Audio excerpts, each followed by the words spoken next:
The broadcast is now starting. All attendees are in listen-only mode. Great. Hi, everyone. Welcome. My name is Amal Maruki.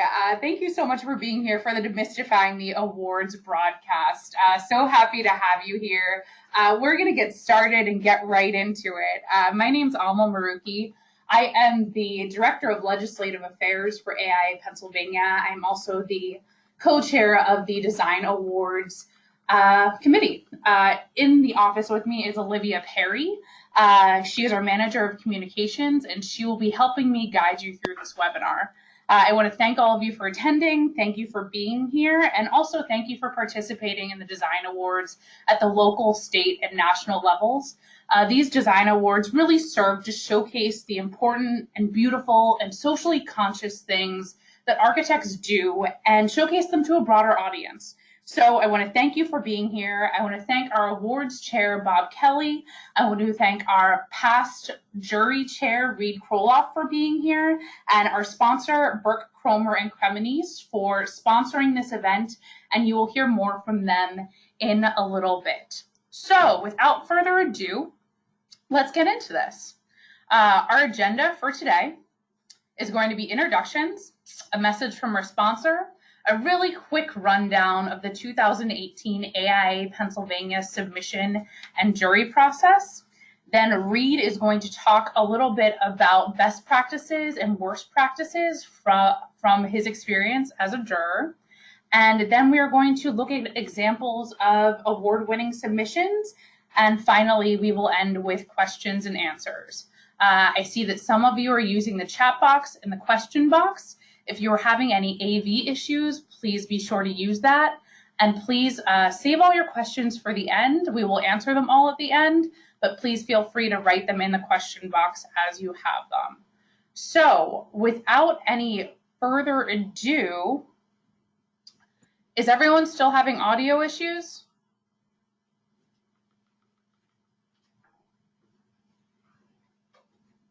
Okay, if you could just hold with us for 1 second.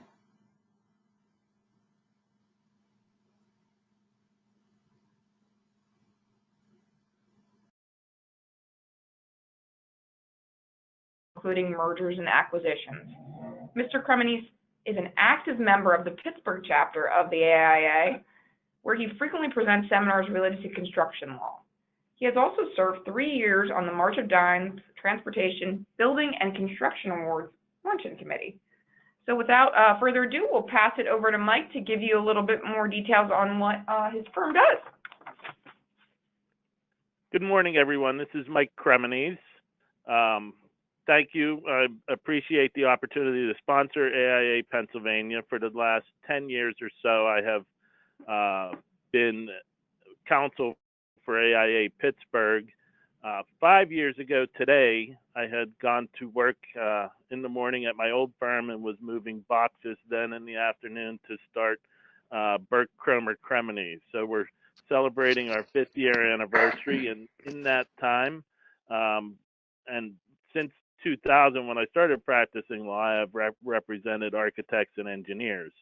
The primary work that I do at Burke, Cromer, Cremonese is representing architects, engineers, and construction claims, but also general business advice and just general legal advice for architect and engineering firms. I believe that we were able to start this firm because we focused on value, and value is different for everybody. So we really start the conversation by how do you value legal services? But some of the ways I think I provide value is I eliminate stress. I eliminate the stress of picking the right contract forms, eliminate the stress of having to respond to complaints, owner, contractor complaints during construction. I eliminate the stress by helping my clients collect fees. I eliminate the stress by helping my clients deal with any legal issues that come up. Some of the stuff we do, we help clients create businesses, we help with business transitions, we help with drafting and negotiation of contracts, managing and addressing legal risks and problems, litigation and licensure issues. And we will do most of that, everything except litigation as a flat fee service. Litigation's excluded because claims litigation, I should say, because those are usually covered by insurance, but we will handle collection matters as a flat litigation, as a flat fee service, which is to be negotiated largely on a conversation with the client about what your needs are, what you think your needs might be, and how we could best serve you in a relationship of trust and confidence. We want to be on your team, and we want you to feel that we are team members and not just people trying to make a buck. Thank you, and enjoyed demystifying the awards process. Well, we were off to a rocky start, but I hope that everything has settled out. Again, this is being recorded, and it will be sent out to everyone, hopefully with a great audio, and if we need to, we will re-record the audio. So thank you so much, Mike, for that. Next, we're going to quickly go through the 2018 AIA Pennsylvania Architectural Excellence Design Awards process. And we can do this quickly. I know that a lot of veterans are on this webinar, but there are also some new submitters. So I'm really excited to talk to you about the new things that we've implemented starting last year. So last year we did something brand new. We did a digital awards broadcast. We hosted 6 sanctioned parties, and our broadcast was viewed in 30 unique locations with over 300 individual viewers. And those numbers are comparable to when we would host one big party in Philadelphia. The intent of this was really to bring these design awards to our entire membership across the state, so that they were not limited by the geographic barriers of potentially having to drive 6 or 8 hours for an awards program. We really wanted to make sure that all of our members were able to participate in this. So we will be doing that again this year. Some of the things that you will be doing again this year is submitting through Cadmium. All of our submissions go through Cadmium, which is live today. You will need to have a new, you will need to submit a new join now and get a new email access key. So that's something new.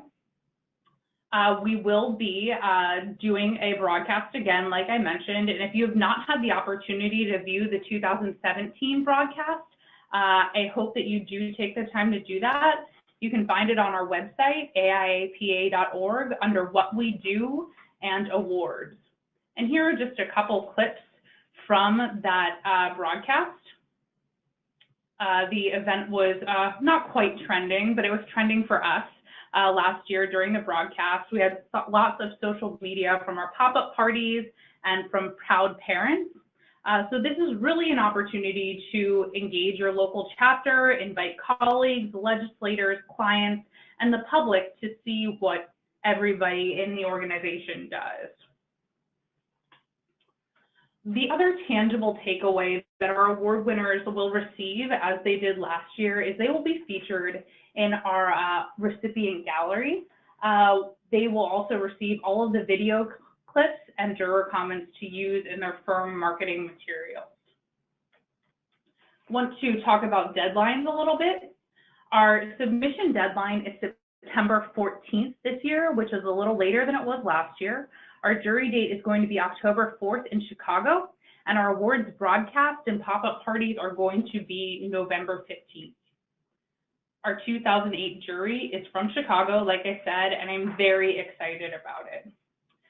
Casey Jones, who is the former Deputy Director of the Bureau of Overseas Buildings Operations at the U.S. Department of State, will be on our jury. In 2018, he joined Perkins & Will and serves as Director of Civic Projects.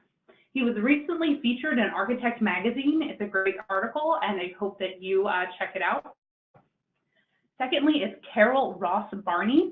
She is in the College of Fellows, and she is an honorary member of the American Society of Landscape Architects.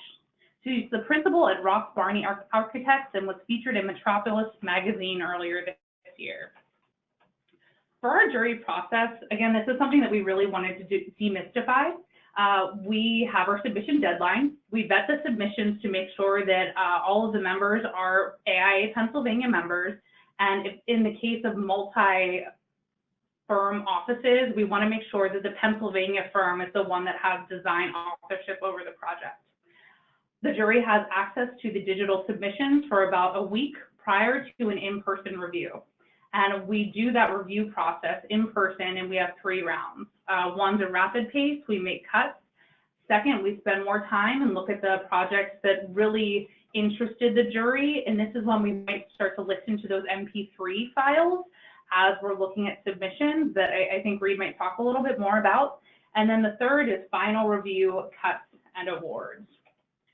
Our categories, all of you will have access to these on the Cadmium site, but they are architecture, interior architecture, historic preservation, regional and urban design, one of my favorite, impact design, and unbuilt projects.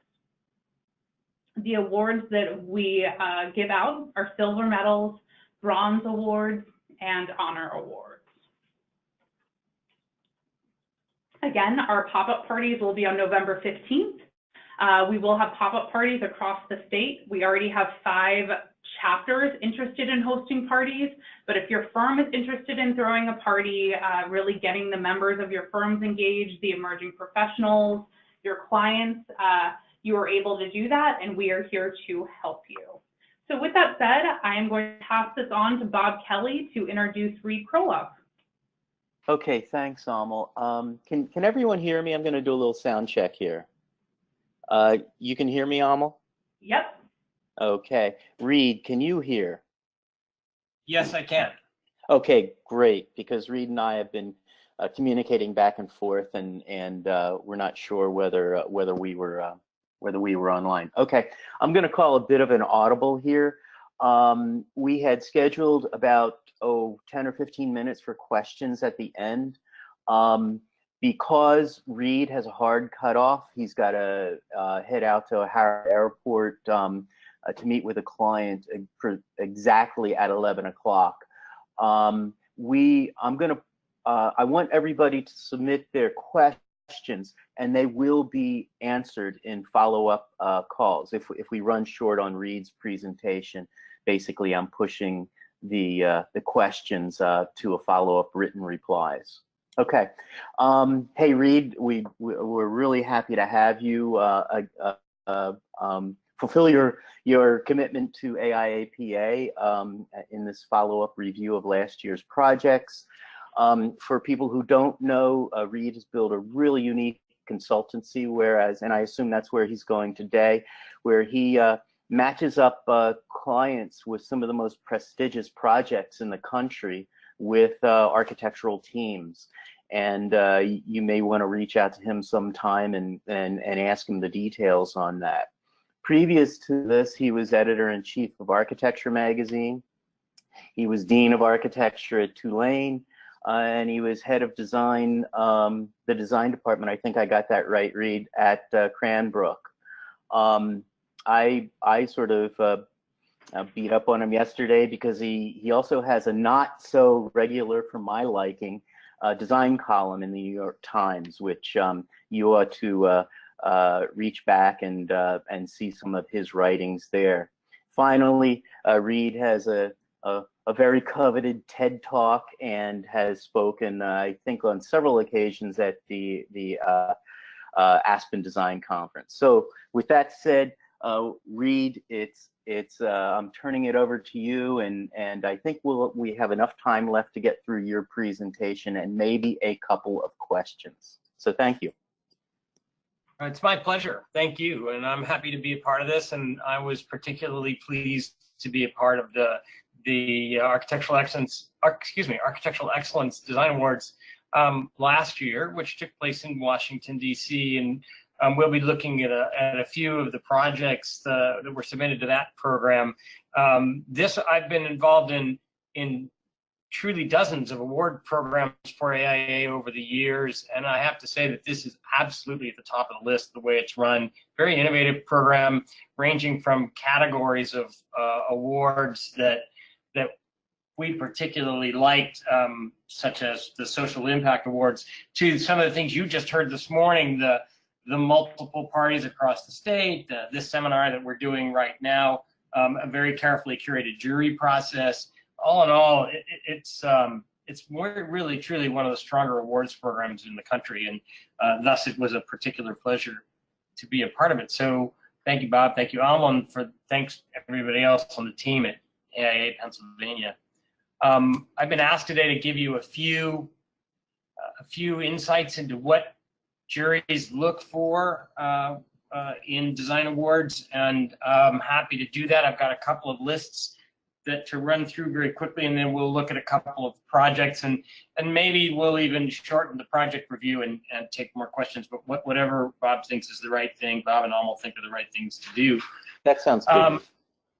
Okay.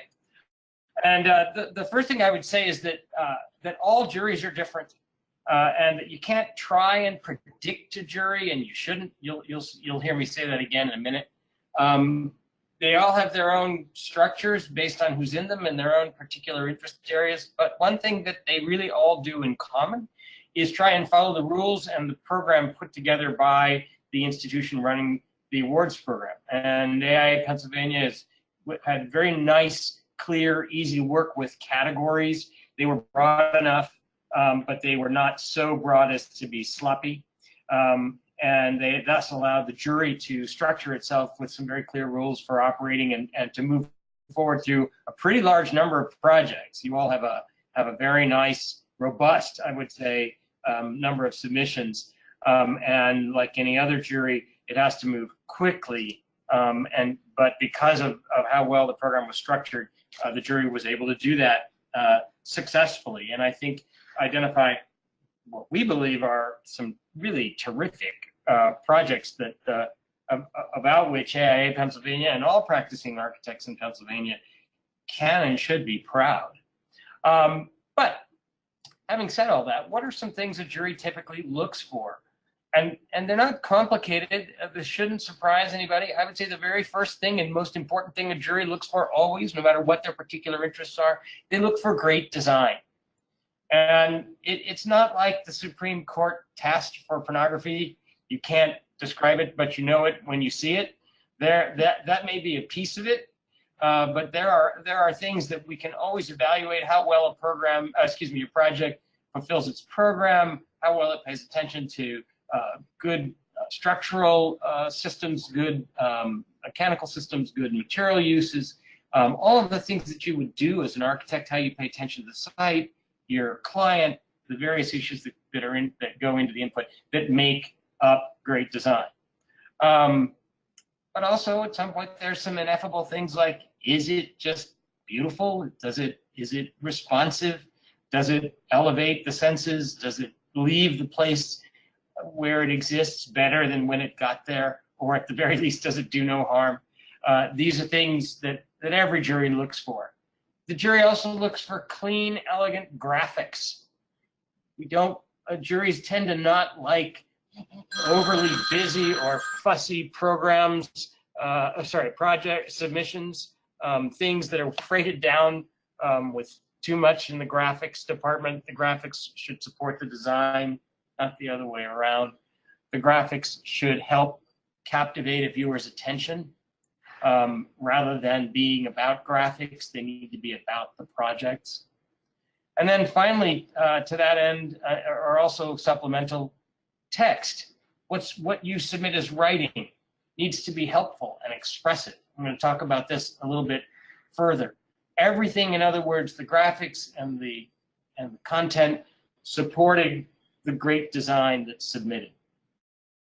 So those would be the three general rules: great design, clear, elegant graphics, and helpful expressive text. And then I've got a list for you of some do's and don'ts, some best practices and some worst practices. So let's start with the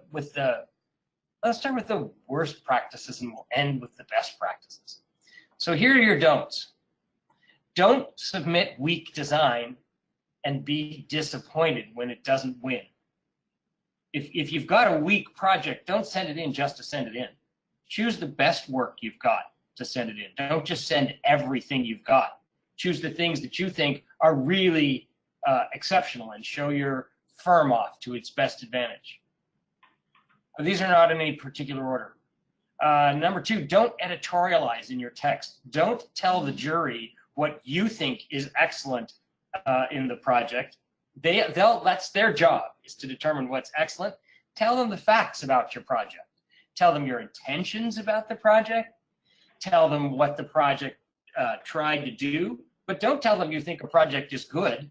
That's the fastest way to tell for a jury to look at you and not believe that you're serious. In this case, you've entrusted, or the AIA has entrusted, a group of people to be the evaluators. Let them do the evaluating. To that same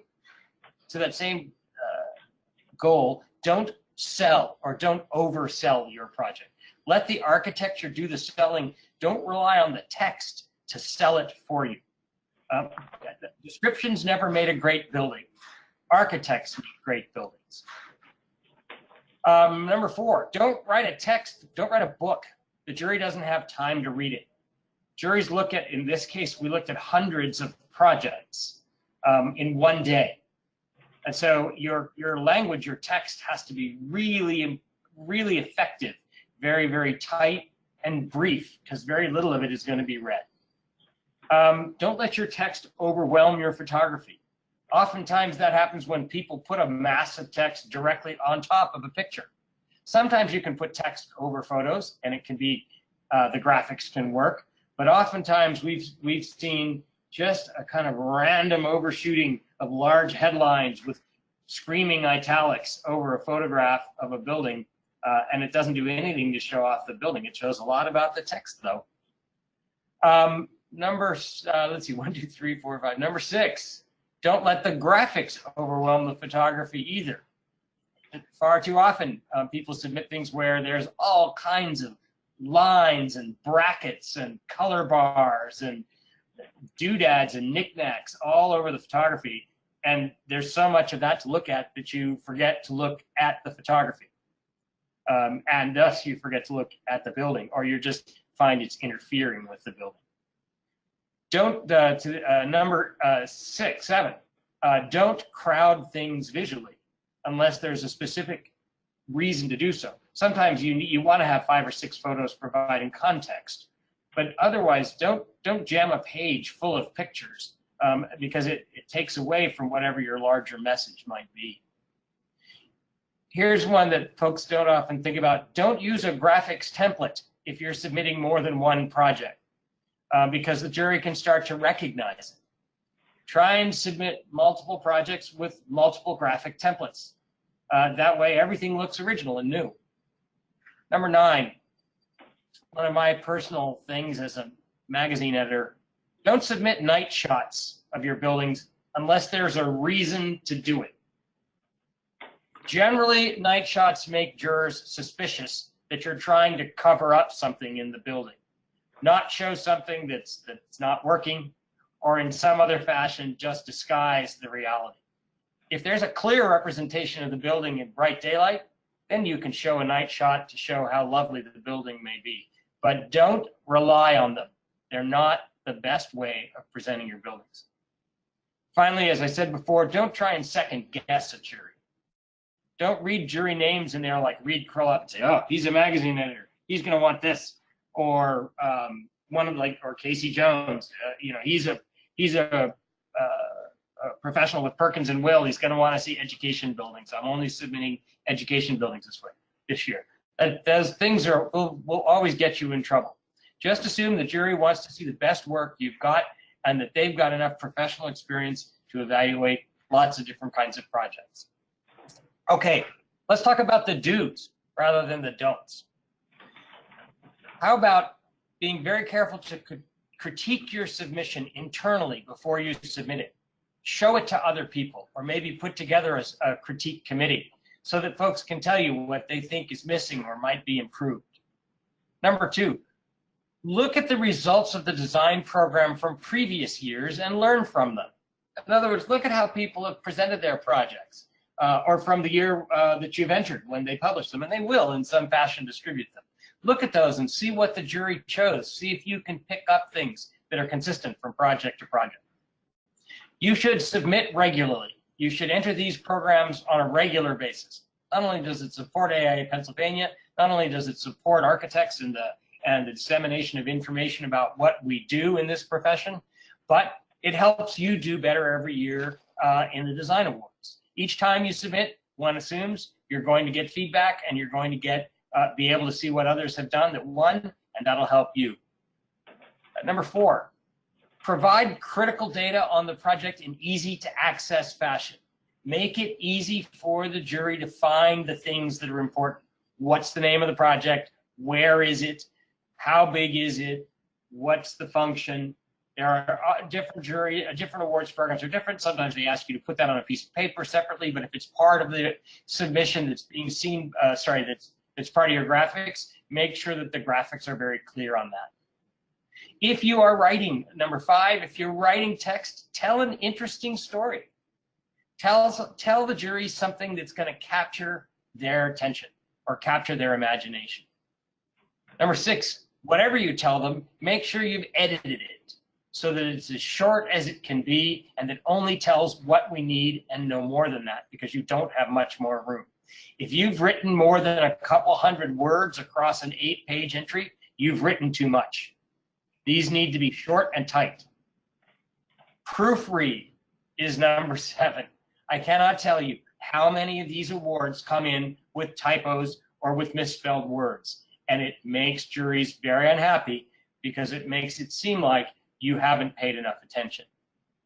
Number 8, use beautiful graphics and make them simple. I said this before. Very, very simple. Have them support the photography and the architecture, not the other way around. Number 9, this should be obvious, but it's surprising how often it isn't. Use professional photography. It's worth spending the money.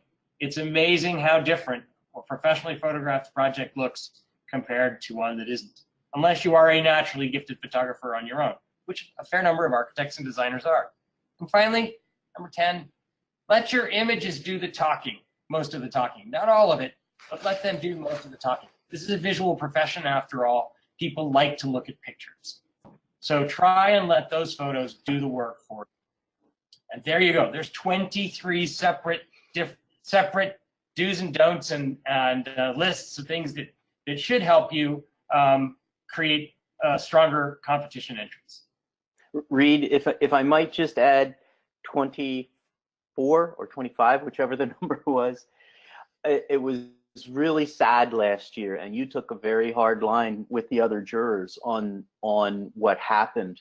There were 2 projects from the same firm that had made it through the gauntlet and were being considered for awards.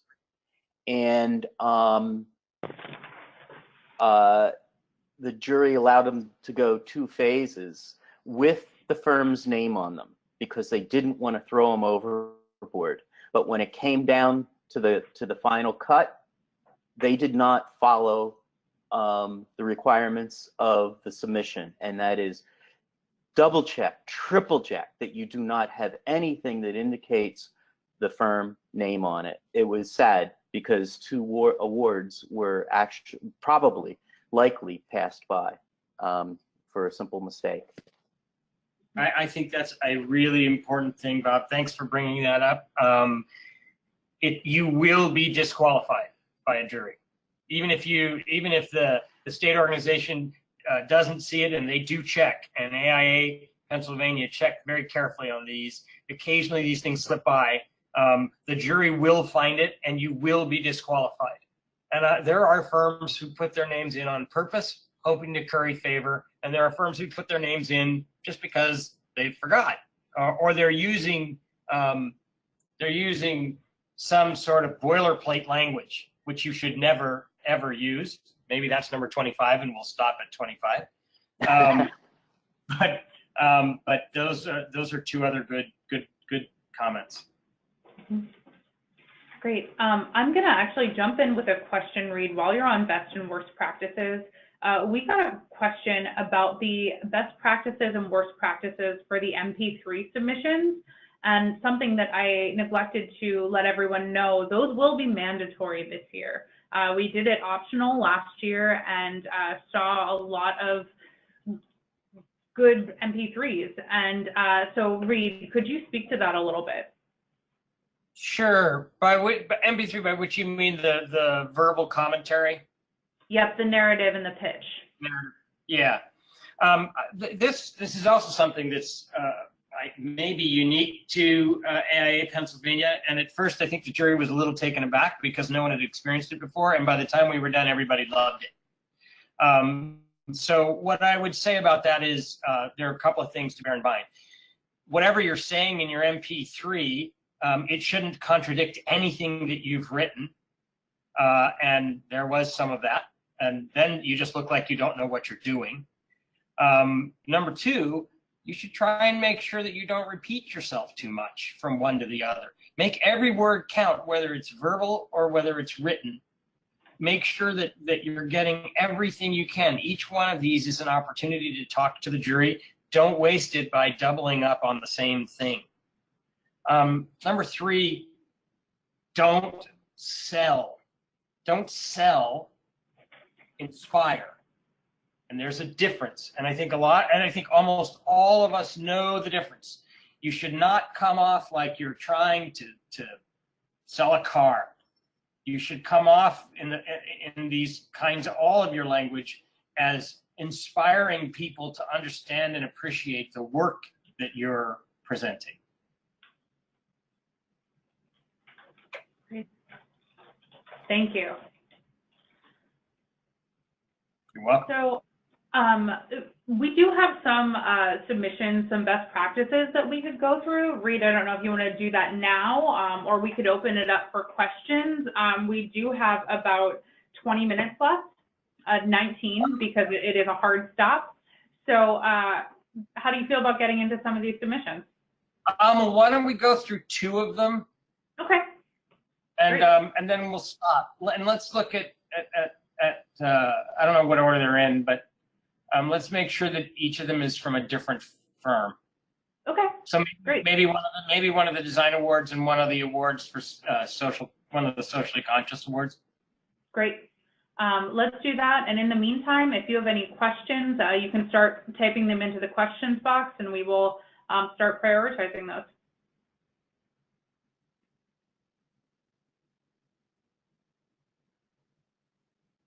So first of all, I want to thank the firm that was willing to submit this work. It's lots of firms don't want to share their submissions because they think that there's a kind of proprietary way in which they are put up. And the truth is that almost every jury that you assemble will have seen just about every kind of project and submission style that's out there. So you should not ever be fearful about submitting something like this and letting people talk about it. So in this project, I think you can see that a whole lot of the pages have no text on them at all. They're just big, rich, beautiful photographs of their work, and supplemented by, as we see here, technical drawings to show us what the architect had in mind. In this one, symbols that are telling a lot of the story. People are in almost every one of these photographs, not everyone. People are in almost every one of these photographs. Photographs of buildings without any people at all are a mistake. You should try and show how people use your buildings. None of these buildings exist as buildings that are objects in an architecture museum. They all have clients. And to the extent that you can include a client in a project or the user, you ought to. But again, look at all the pages you're seeing here that have no text on them at all. And in this case, the jury had no difficulty in understanding and having a conversation about, look at the structural system that we've just seen in the last set of slides that was all about structure, or in this one, which has to do with how the project converts from one form to another, how it sits in the landscape. This one, which is really kind of inspiring with all the kind of mist in the background. You could almost hear angels singing in a choir behind it, but there's a sort of transcendent character to it. So whether you're trying to talk about art or function, this set of photographs does that. Amal, can we start it again? Sure. And I'll very quickly talk about the things as we move through. Amal, are you controlling it or is it on a timer? I'm controlling it. Great. So here we go, at the beginning. That's great. So I'll tell you to move next if you don't mind. So the first one, back up if you don't mind. Back up. First one just tells us the name of the project, but it also tells us where it is. And it's a beautiful photograph, starting with a powerful photograph. This would be 2 pages in an open submission. It's in a book, in a book, something that opens like a book. It's a big, strong, powerful image. Next, please. Next, we immediately are introduced to the site. We can see that it's a complicated site. And here is a page where there are lots of photographs. There are 9 images on this page. And I said, don't use lots of photographs. What I meant was, don't use them unless they can tell a story. I think I said that actually. And in this case, you can see they're setting up a conversation about the site and the context, and they're doing it very clearly. Next, please. Here they're explaining the program to us and giving us a site plan, so there's double duty going on. In other words, we talked about being as efficient as possible. So here we learn about both the site and the program of the building. Next, please. And its plan as well. So we have site, plan, and building program together. And then we go back to an absolutely beautiful photograph. And one that explains the whole thing, shows everything. There's really just a couple of buildings. It's not that big or complicated. There's kids all over it. Those are not modeled kids. You can tell they couldn't have had that many. So we see it in use. Great day. This is what a professional photographer knows how to do. Next image. And there's the kids in use. So this happens to be a scout camp. So these are the camp coordinators at work, learning what they do under the platform on a hot, bright day. Everyone sitting in the shade. So you understand what the function of this thing is. Next. Technical drawings, so we can see the section of the building and we can see the ground plane below it, plus the folded ceiling plane. Next. Back to beautiful photographs and scout symbols, which I love here. So there's a little sense of humor about scout badges. This is a scout camp. That level, that kind of humor is very good to include in a project like this. Next. Back to architecture, more sectional drawings. Next. And here, really nice section so that we actually understand they know how to build a building, a tight construction section, not just a descriptive section, right down to the footings and the subsoil samples, so that we know how this building is made. And we know from looking at it, it's made pretty simply, very inexpensively. Next. Again, functional shot. Next, please. And here we learn all about that structure and about the electrical systems and the lighting systems, all in one thing, though they are all just beautiful photographs at the same time. That's really smart. So we know that they know about building construction. We know that they know about mechanicals. We know they know about electrical. We know they know about daylighting. All of this just from a couple of photographs. It's much better than having to read it. Next. And here is a dusk shot. But it's after I've had all kinds of day shots, and I still have the day shots below, and even with the dusk shot, I can see absolutely everything in that building clearly. Next. And then finally, the angel singing photograph that I mentioned before. Great. Okay. Let's take a look at another one. Great. I'm just going to go out to this view so that I can take you down to one of our impact designs. Perfect. And let's walk through it together rather than having a preview. It'll save us some time. Sure. Do you want to hear the MP3 for this one as well? Why not? Great. Okay. All right. Go ahead. Redemption is a lobby intervention for a nonprofit foundation's community meeting center in Pittsburgh's Golden Triangle. The project, designed and constructed with the premises restoration, seeks to embody the core attributes of the foundation's mission: community and economic development, education, and environment. Constructed entirely from salvaged building waste, the work aspires to reflect redemption, materials, and the people who are involved in its making. Great. And the audio was a little, we're playing the audio from two different computers, so that audio was a little quieter than what it was in real time. So we can advance through this together, Reed, if you would like. That's great. So let's start with this. First of all, the audio, I think for those who were able to make it out, was very, very simple. It didn't sell the project. It talked about it relative to its client, but managed to say that they thought the project embodied the values of the foundation that commissioned this project, but it did so in a very specific way. It didn't just say we did a good job. It said we did these things, and we believe that these are the main functions of this foundation. So it showed a kind of programmatic consistency rather than just salesmanship. So it starts, even though this is a project about social engagement, it starts with a beautiful architectural image.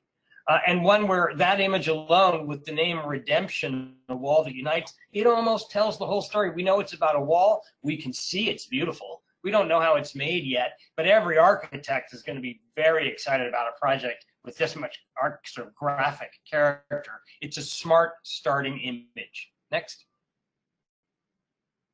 And then we see it in place. So we go from the abstract to the functional immediately. And community and economic development, education, and environment are called out because those are the mission areas of this particular foundation. Happens to be Heinz, and it explains why it sets us up to understand why this project was done the way it was. And it shows that it's very, very beautiful. Next. Then we see it coming into being. We actually learn how it was done. We learn a little bit more about their function and that they work on job skill training. That's called out again. Once again, smart use of graphics here to support the idea of understanding how this project works. And then they've even told us, this is welding apprentices in training, and here's their instructor at work on what is obviously a piece of this wall. Next. Then we go back and we talk about they picked up yet another theme of the foundation, which is education, and they show how this project was used to teach people who are part of the program. Next.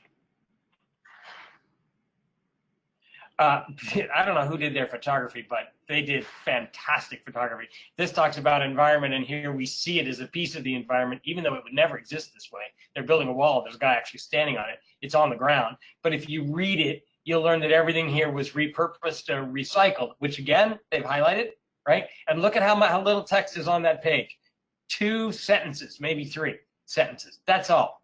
And if you read those sentences, you can see that they tell the whole story. Everything utilized in the construction of the wall was repurposed. The surface is composed of steel planks utilized in the education and training of the apprentices. So we've gone back and reinforced what we just said. Waste material is generated in taking the apprentice with no experience from an early stage of touch operations through welding certification. So we learn about the whole process in 1 sentence. And then finally that it all came away from a landfill, highlighted.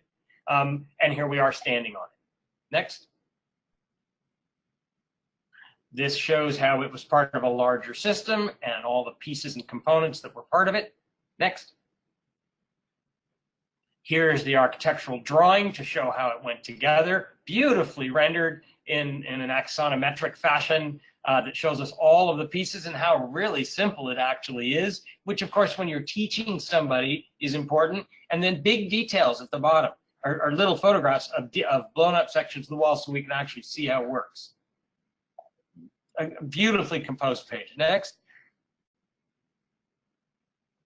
Here it is coming into being with, once again, notice a series of prefabricated panels. That's what they want you to learn from this photo. And then they show you those panels going into place. And they show you the drawing of what holds them up, of the bracketing system that'll take the panel. Next. The larger construction of how it was replicated the diagram of how this was replicated off site so that they could build it once first before installing it and then uninstall it and take it back or take it over to where it was actually going to be installed. Next. And then once again, an explanation of what the purpose of this is and a beautiful construction photograph. Of course, it's always great to see flames, shooting out of a welding gun.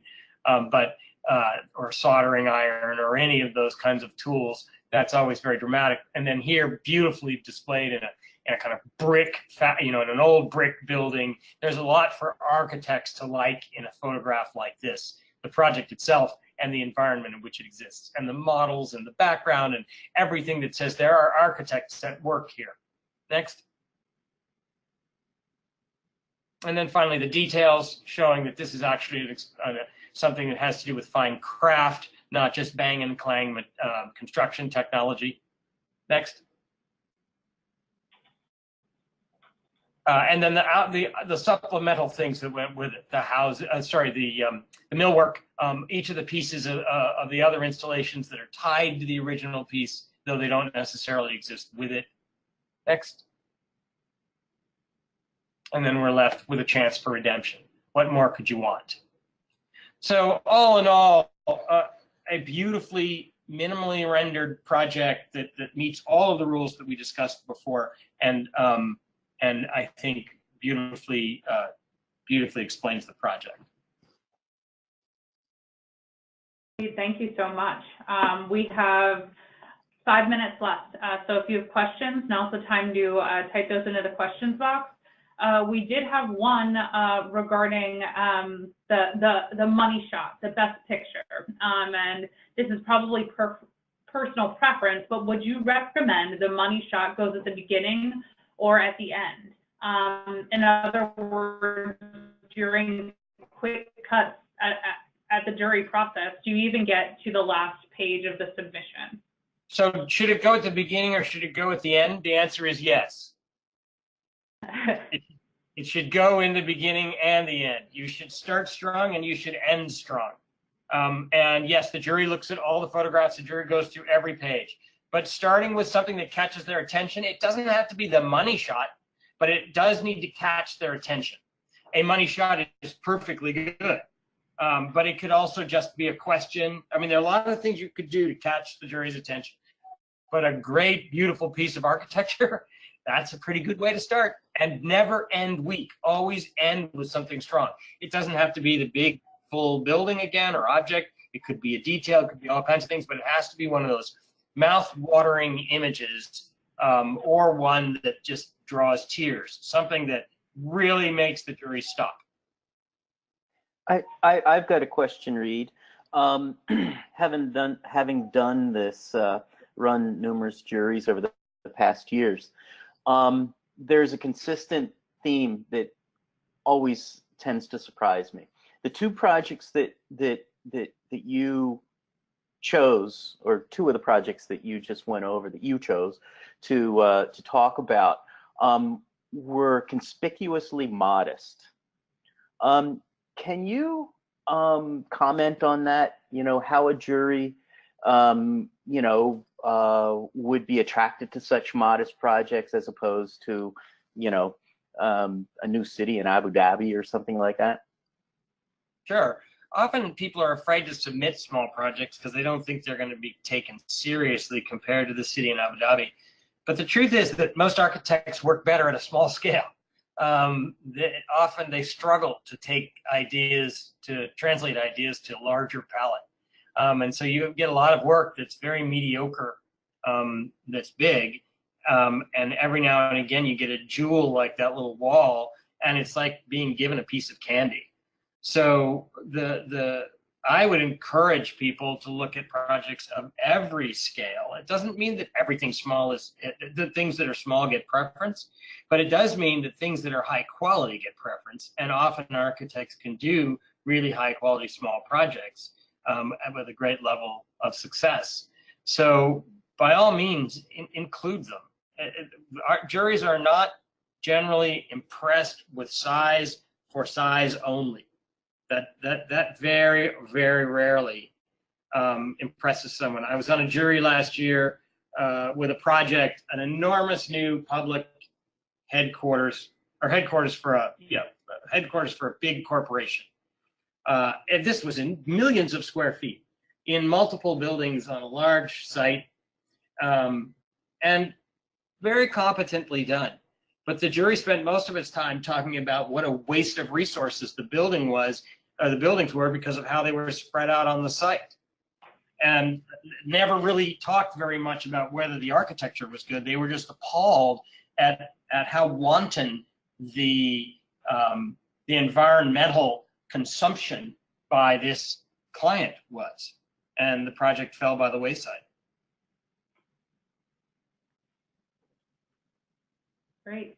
Well, we are at 11:59, so I thank you all for being here. Reed, thank you so much for doling out all of this wisdom, because I think that as we look to demystify the awards process and really be transparent in everything that we do and change the culture around juries and around awards and the same firms winning all the time, I think that this really serves our members and serves the mission of these awards, not only architecture for architects, but architecture for the greater good and getting out to a broader audience. And so thank you so much for being here. We greatly appreciate it. And housekeeping, please enter your member number as soon as we end this webinar. There will be a quiz for continuing education and a follow-up email, and submissions are open today. So please go check out our website.